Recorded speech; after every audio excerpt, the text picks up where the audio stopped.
اور غریب ہو کے یتیم ہو کے یتیم پرور تھے. یہ 9 سال کی عمر ہے حضور کی. اس وقت کہا جا رہا ہے حضور کے لیے سمال الیتامہ، یتیموں کا سہارا اور آسرا ہیں. تو آقا کریم علیہ السلام نے ہمیں سیرت کے جو رخ دیے، سیرت کے جو انداز سکھائے. یار حضور کے تو معجزات بھی ہم دیکھیں تو وہاں بھی سیرت نکھرتی ہوئی دکھائی دیتی ہے. میری بات اگر طول نہ پکڑے تو مجھے ابو ہریرہ یاد آ رہے ہیں رضی اللہ تعالی عنہ. فرماتے ہیں کہ ایک دن حال یہ ہوا کہ پیٹ میں کچھ بھی نہیں تھا. کئی دن گزر جاتے صفہ کے چبوترے پہ بیٹھنے والے لوگوں کے کہ ان کو کھانے کے لیے اور پینے کے لیے کچھ میسر نہ آتا. کہتے ہیں میں مسجد نبوی کے ایسے زاویے پہ آ کے بیٹھ گیا جہاں لوگوں کا گزر ہوتا تھا. آرزو یہ تھی کوئی گزرتا ہوا شخص میرے چہرے کو پڑھ لے اور میرے من میں اتر جائے. ہستی پلکوں کے نیچے غم بھی پلتے ہیں مگر کون دیکھتا ہے اتنی گہرائی میں. حضرت ابو ہریرہ فرماتے ہیں بھوک سے نڈال تھا، قبر سیدھی نہیں ہو رہی تھی اور سوال کرنا میری غیرت کے منافی تھا. میرا خیال تھا کہ کوئی گزرتا ہوا میرے حالات سے آگاہ ہو جائے گا. خیر لوگ گزرتے گئے. میں نے کہا کوئی بات کرنی چاہیے. حضرت عمر رضی اللہ تعالیٰ عنہ آئے. میں نے ان سے قرآن مجید کی کوئی آیت پوچھی. انہوں نے آیت بتائی اور آگے بڑھ گئے. شاید وہ جلدی میں تھے اور جو میرا مسئلہ تھا وہ معلوم نہ ہو سکا انہیں. پھر میں منتظر رہا. حضرت صدیق اکبر آئے رضی اللہ تعالیٰ عنہ. میں نے ان سے کوئی مسئلہ شرعی پوچھ لیا. انہوں نے بھی مسئلہ بتایا اور آگے بڑھ گئے. میں نے سوچا میرا مسئلہ تو وہیں رہ گیا. کہتے ہیں اب میں پریشان تھا کہ ایک جانب سے روشنی اٹھی اور دل و قلب و نگاہ کا مرشد اولین آ گیا. حضور تشریف لے آئے تو میں نے حضور سے بھی کوئی مسئلہ ہی پوچھا. حضور نے میری جانب غور سے دیکھا اور پھر مسکرا کے بولے ابو ہریرہ بھوک لگی ہوئی ہے؟ جس کی تسکین سے روتے ہوئے ہنس پڑھیں اس تبسم کی عادت پہ لاکھوں سلام. کہا ابو ہریرہ بھوک لگی ہوئی ہے؟ میں نے عرض کی جی حضور بھوک لگی ہے. فرمایا میرے پیچھے پیچھے آ جاؤ. پھر اگلا واقعہ آپ نے علماء سے سنا ہے. دودھ کا ایک پیالہ تھا. گھر والوں سے پوچھا, انہوں نے کہا یہ دودھ ہی ہے. کہا ابو ہریرہ؟ میں نے کہا جی حضور. کہا جاؤ صفہ والوں کو بھی بلا لاؤ.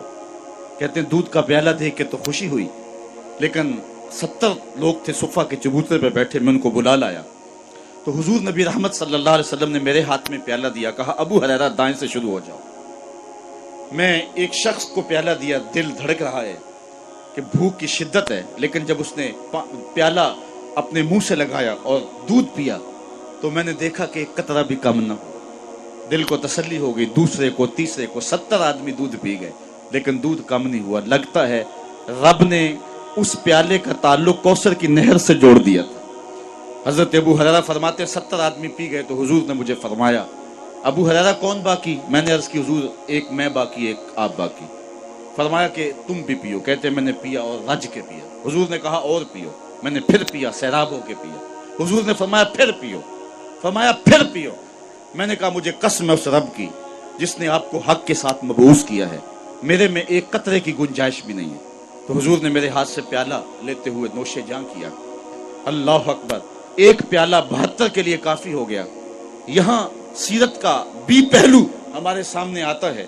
ایک تو طرف حضور کے معجزے کا پہلو ہے کہ ایک پیالہ 72 کو کافی ہو گیا, اور سیرت کا یہ پہلو بھی کبھی نہ بھولیے, 2 جہاں کا سردار ہے, 71 آدمیوں کا جوٹا پی رہا ہے. یہ پہلو بھی نگاہوں میں رہے اور حضور کی سیرت کو معاشرے میں چھڑک دیں اور آقا کریم علیہ الصلوۃ والسلام کی جمال سیرت کی کہ روشنی کائنات کے اندر بانٹ دیں اور حضور علیہ السلام کی محبت کا چراغاں کرے. اقبال کہتا ہے اگر تم چاہتے ہو کہ حضور علیہ السلام کا پیار نئی نسل کے اندر منتقل کیا جائے تو پھر یہ کام تمہیں کرنے پڑیں گے کہ ان کو کثرت سے درود پڑھنے کی ترغیب دی جائے گی, حضور کے حسن و جمال کا تذکرہ سنایا جائے گا اور حضور کی سیرت کی خوشبو ان تک پہنچائی جائے گی. اور میں کہتا ہوں حضور کے مناقب اور فضائل کی کہانی ان تک پہنچائی جائے گی, رکھی جائے گی, اور عظمت مصطفیٰ کے قصیدے ان کے سامنے رکھے جائیں گے. یہ محافل نعت اور یہ مجالس نور اور یہ محافل میلاد نئی نسل کے اندر جو ہے وہ حب رسول کو داخل کرنے کا زود اثر ذریعہ ہے, اور ان کے نتائج اگر ہم حاصل کر پائیں اور ان کو ہم مؤثر انداز سے منعقد کریں اور ہماری محافل کے اندر جو کچھ چیزیں شامل ہو گئی ہیں جو اس کی روح کو مسخ کر رہی ہیں ان کو دور پھینکیں اور پھر اس سے زود اثر نتائج حاصل کر کے حب رسول کے چراغاں نئی نسل کے اندر کیا جا سکتا ہے. اور یہ بات آپ کو بتاؤں کہ امت کی وحدت کی علامت ہی محبت رسول ہے.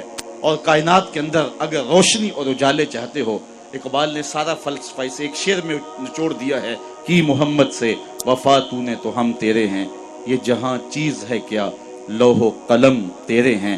پھر لوح بھی تیرے ہاتھ میں رکھ دیں گے، قلم بھی تیرے ہاتھ میں رکھ دیں گے، پھر خدا بندے سے خود پوچھے گا بتا تیری رضا کیا ہے. تو اپنی تقدیر کا فیصلہ خود ہی لکھ لینا، چونکہ قلم بھی تیرے ہاتھ میں ہوگا.